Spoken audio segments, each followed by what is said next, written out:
up guys? Another day, another adventure tayo. Pero dito pa rin tayo sa Petron. NLEX Petron. So bumili na tayo ng kape. And then punta tayo ng Baguio guys. This coming Saturday tsaka Sunday. So may Camp Ragsak pa tayo. So dun ka tayo magka-camping. So side trip muna tayo, Baguio muna bago tayo mag-camping dun sa may Camp Ragsak. First time namin mag-camping sa sa malamig na lugar. So try. Ay, so ayun na nga guys, at diretso biyahe na kaagad tayo after natin mag-take out ng coffee sa SB. Baka naman! At diretso na kaagad tayo sa NLEX, SCTEC, tsaka T-Flex. Dulo pala ng T-Flex, yung sa Rosario, La Union guys. So doon tayo mag-i-exit mamaya at doon sa may rotonda. Pag kumaliwa kayo, pala Union naman. Pag diniretso nyo yun guys, pabagyo na yun. So doon tayo, pabagyo tayo, pakaya tayo guys. So ayan, chillax driving lang. Hey! Ito tayo sa Rosario Exit T-Flex. Ayan guys, kami na tayo sa Baguio. Hey! Ito yun na nga. So pag nakakita kayo ng mga ganyang fog, malapit na tayo sa Baguio guys. So malapit na. At pag nadaan natin din tunnel, ayan, indication na malapit na talaga tayo doon guys. Hey! Baguio na tayo guys. Ito, halata naman Baguio na, traffic na. Pag nandito ka sa Baguio, ito, alam mo na sa Baguio ka, traffic na. So ayun na nga, di ba? Rekta FT kagad tayo guys. Dito tayo sa may Grumpy Joe. So pag pumunta ka dito guys, huwag niyong kalimutan kumain dito. Napakasarap ng pasta at pizza dito guys. Tara FT. So ayan guys, after natin mag food trip at rekta na kaagad tayo dito sa may pag-i-stay natin dito sa may Brent Hill. So dito tayo mag-i-stay for 2 days.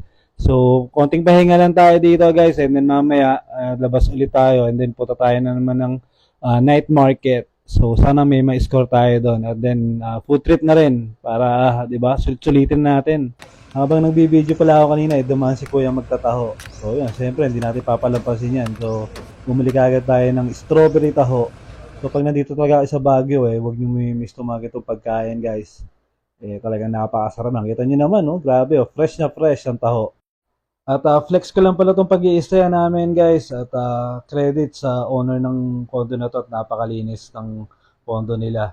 At kumpleto gamit din guys. Wi-Fi, fridge, cabinet, yung bed napakalinis. Talaga pinalitan lahat ng bedsheet tsaka mga punda guys.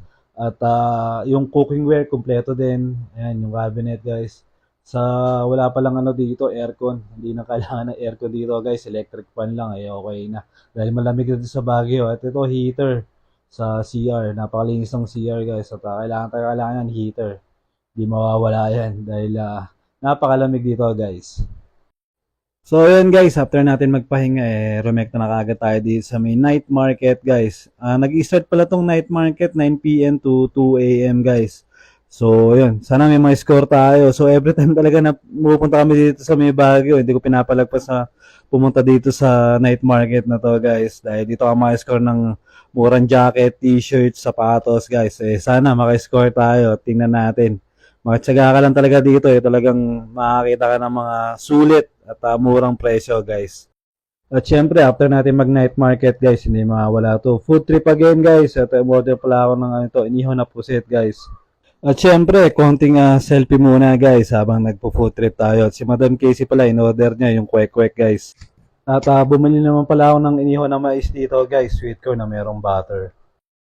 At bumili nga pala ako ng balot dito guys. Nakatatlong balot yata ako dito. Kasi ang sarap ng balot ni Kuya guys Yung sisiw niya sa loob. Maliit lang, tsaka masabaw. At yung suka ni Kuya, ang sarap ng suka. Kaya nakadami din tayo guys. So pag pumunta pala kayo ng night market guys sa may ukay-ukay. Tabi lang nito yung mga mga food tripan dito guys. So marami kayong pagpipilian ng mga pagkain dito. So huwag niyong palampasin basta pumunta kayo dito. So ayun guys, after natin mag food trip at mag ukay-ukay, palipad lang tayo at tingnan natin yung ganda ng Burnham Park sa gabi guys. So lagyan ko lang ng konting music para hindi kayo mainip sa yung pagpapanood. Let's go!